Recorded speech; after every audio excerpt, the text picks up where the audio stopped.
இறை காக்கும் வையகம் எல்லாம் அவனை முறை காக்கும் முட்டாட்சியின். ஒரு அரசு நீதியுடனும் ஒழுங்குடனும் நாட்டையும் அதன் வளங்களையும் காத்து ஆட்சி செய்தால் உலகமே அந்த ஆட்சியை மதித்து நிலைநிறுத்தும். ஒரு நாட்டின் இறையாண்மை என்பது அதன் நில எல்லைகளில் மட்டும் இல்லை, அதன் கடற்பரப்பு, இயற்கை வளங்கள், பொருளாதார உரிமைகள் மற்றும் தேசிய சொத்துக்கள் யாருடைய கட்டுப்பாட்டில் உள்ளன என்பதில்தான் ஒரு நாட்டின் உண்மையான சுதந்திரம் அளவிடப்படுகிறது. இதைத்தான் திருவள்ளுவர் 2000 ஆண்டுகளுக்கு முன்பே இறை காக்கும் வையகம் எல்லாம் அவனை முறை காக்கும் முட்டாட்சியின் என்ற குரலில் எடுத்துரைத்தார். நீதியுடனும் பொறுப்புடனும் நாட்டின் வளங்களை பாதுகாக்கும் அரசே நிலைத்திருக்கும். இன்று இலங்கையின் ஒன்போர்ட் செக்யூரிட்டி டீம்ஸ் நடவடிக்கைகள் மீண்டும் முழுமையாக இலங்கை கடற்படையின் கட்டுப்பாட்டுக்குள் கொண்டுவரப்பட்டிருப்பது ஒரு சாதாரண நிர்வாக மாற்றமல்ல.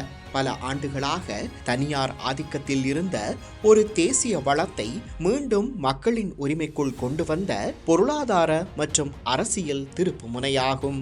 உலகின் மிக முக்கியமான கடல் வர்த்தக பாதைகளின் மையத்தில் அமைந்துள்ள இலங்கை கடல்சார் பாதுகாப்பு சேவைகள் மூலம் பெருமளவு அந்நிய செலாவணியை ஈட்டும் திறன் கொண்ட நாடாகும். குறிப்பாக ஆபத்தான கடற்பகுதிகள் வழியாக செல்லும் வணிக கப்பல்களுக்கு பாதுகாப்பு வழங்கும் OBST சேவைகள் நாட்டிற்கு தொடர்ச்சியான வருமானத்தை உருவாக்கும் முக்கிய துறையாகும். ஆனால் இந்த லாபகரமான துறை பல ஆண்டுகளாக அரசியல் செல்வாக்கின் ஆதரவுடன் தனியார் நிறுவனங்களின் கட்டுப்பாட்டில் இயங்கியது. கடற்படை மற்றும் கோப் குழுவின் அறிக்கைகள் சுட்டிக்காட்டியபடி தேசிய வளத்திலிருந்து கிடைத்த பெரும்பாலான அந்நிய செலாவணி தனியார் கைகளுக்கே சென்றது. மக்களுக்கு சொந்தமான ஒரு பொருளாதார வாய்ப்பு சிலரின் தனிப்பட்ட லாபமாக மாற்றப்பட்ட இந்த நிலைமை குரோனி முதலாளித்துவத்தின் தெளிவான எடுத்துக்காட்டாக அமைந்தது.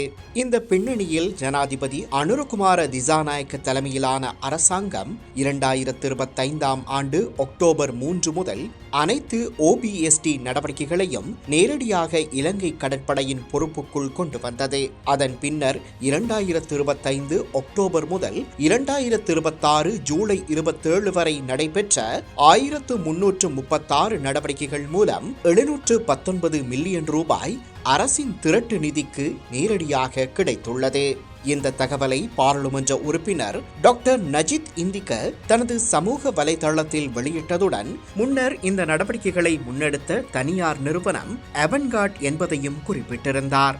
இந்த மாற்றத்தின் உண்மையான அர்த்தம் அரசின் வருமானம் அதிகரித்தல் அல்ல. அந்த வருமானம் இனி சிலரின் தனிப்பட்ட கணக்குகளுக்கு செல்லாமல் மக்களின் பொது நிதியாக மாறியிருப்பதால் தான் இருக்கிறது.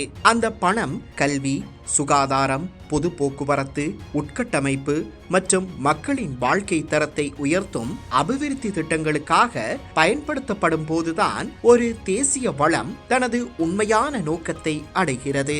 இதனுடன் ஆயுத களஞ்சியங்களும் பாதுகாப்பு நடவடிக்கைகளும் மீண்டும் அரசின் முழுமையான கண்காணிப்புக்குள் வந்திருப்பது தேசிய பாதுகாப்பையும் இறையாண்மையையும் மேலும் வலுப்படுத்தியுள்ளது. பொருளாதாரத்தை மட்டுமல்ல, நாட்டின் பாதுகாப்பையும் தனியார் கட்டுப்பாட்டிலிருந்து மீட்டெடுத்திருப்பதே இந்த முடிவின் வரலாற்று முக்கியத்துவமாகும்.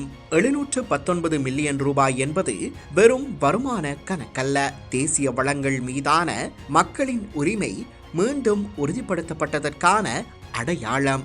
1336 OBST நடவடிக்கைகள் என்பது ஒரு நிர்வாக புள்ளி விவரம் மட்டுமல்ல. ஒரு நாடு தனது வளங்களை தானே பாதுகாத்து அதன் பலனை மக்களுக்கே திருப்பிக் கொடுக்க முடியும் என்பதற்கான உறுதியான சான்றாகும். திருவள்ளுவர் கூறியது போல் ஒரு அரசு நாட்டின் வளங்களை முறையுடன் காக்கும் போது அந்த ஆட்சியின் வலிமை அதிகாரத்தில் இல்லை, மக்களின் நம்பிக்கையில்தான் இருக்கிறது.